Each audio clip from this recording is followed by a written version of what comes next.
This I read in the first pages. It is 1979.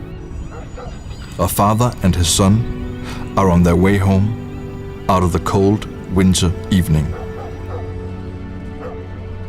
They take a shortcut, and the son falls behind. "Come on!" the father calls. He does not look over his shoulder to the cars behind him. Why should he? They live in a peaceful hamlet. He has no enemies.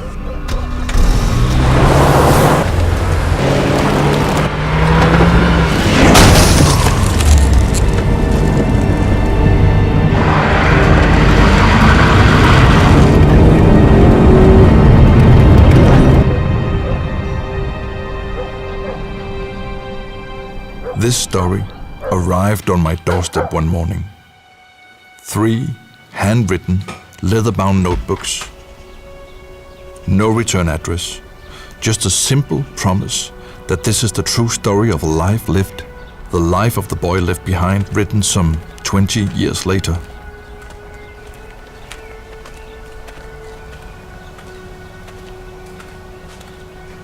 I read on.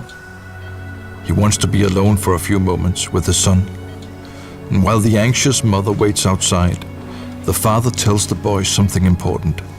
Something his father told him, an oath, a secret handed down from generation to generation as long back as anyone in the family can remember. A pledge to stand in the year of 2000 on Mount Washington in America on the 3rd of October at daybreak. Remember this, the father tells him. Yes, father, I will. I promise.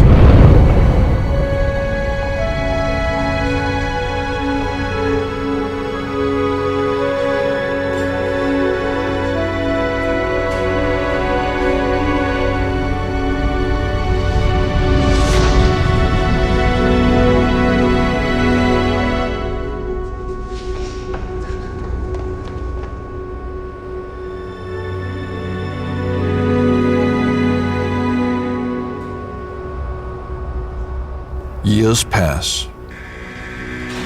The boy becomes a man. And in the year of 2000, just weeks before he has to fulfill his promise, the story finds him locked up in prison. And not alone that, his wife is pregnant and he loves the woman so. What would you do, he asks in his notebook?